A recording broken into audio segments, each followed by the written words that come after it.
Hi friends, അപ്പോൾ നമുക്കിന്ന് soil clay വെച്ചിട്ടൊരു സ്ട്രോബെറി ട്രിങ്കർ ഡിഷ് ഉണ്ടാക്കിയാലോ.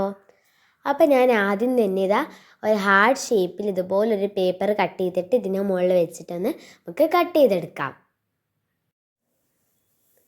നമുക്കിതുപോലെ സൈഡ്സൊക്കെ ഒന്ന് വെള്ളം വെച്ചിട്ടൊന്ന് ചെയ്തെടുക്കാം. പിന്നെ ഞാൻ ബോൾ ഇട്ടിട്ടുള്ള ഡെസ്ക് ഡെക്കോറിൻ്റെ വീഡിയോ നമ്മൾ ഇനി അടുത്തതായിട്ട് പോസ്റ്റ് ചെയ്യുന്നതായിരിക്കും. ഒറിഗാമി ക്രാഫ്റ്റ്സൊക്കെ പിന്നെ അതിന് ശേഷം അയക്കും.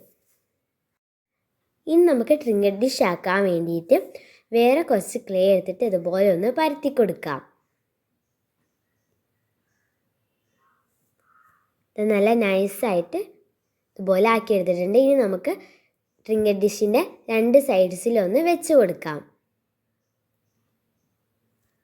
അപ്പം എൻ്റെ തുടക്കത്തിൽ തന്നെ പൊട്ടി വരുന്നുണ്ടായിരുന്നു സോയിൽ ക്ലേ കുറേ ദിവസത്തിന് ശേഷം എടുക്കുമ്പം. അപ്പോൾ ഞാൻ അതൊക്കെ ഒന്ന് വെള്ളം വെച്ചിട്ട് റെഡിയാക്കി കൊടുക്കുന്നുണ്ട്.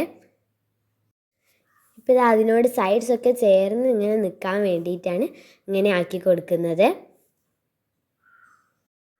ഇനി നമ്മൾ ഇതിനെ പെയിൻറ് ചെയ്യുന്നത് നെക്സ്റ്റ് വീഡിയോ ആയിട്ട് അപ്ലോഡ് ചെയ്യുന്നതായിരിക്കും.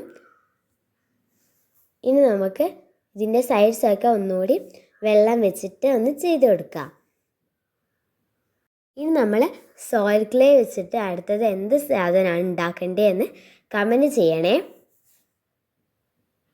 ഇനി നമുക്കിതിനെ ലീഫ് വെച്ചെടുക്കാനായിട്ട് ഞാൻ കുറച്ച് സോയിൽ ക്ലേ പരത്തി വെച്ചിട്ട് ലീഫിൻ്റെ ഷേപ്പിൽ പേപ്പറിൽ കട്ട് ചെയ്ത് വെച്ചിട്ടുണ്ട്. ഇനി നമുക്കതൊന്ന് ഇതിൻ്റെ മുകളിൽ വെച്ചിട്ടൊന്ന് കട്ട് ചെയ്യാം. എന്നിട്ട് ആ ഹാർട്ടിൻ്റെ ആ സെൻറ്റർ പോർഷനിലായിട്ട് നമുക്കിതാ ഇതുപോലെ ഒന്ന് വെച്ച് കൊടുക്കാം. പിന്നെ ഞാൻ ബ്രഷിൻ്റെ ബാക്ക് സൈഡ് കൊണ്ട് തന്നെ ഇതുപോലെ ഒന്ന് ഇങ്ങനെ ഹോളാക്കിയിട്ട് ഇട്ട് കൊടുക്കുന്നുണ്ട്. ഇഷ്ടപ്പെട്ടാൽ ലൈക്ക് ചെയ്യുക, ഷെയർ ചെയ്യുക, സബ്സ്ക്രൈബ് ചെയ്യുക, കമൻറ്റ് ചെയ്യുക. Bye bye.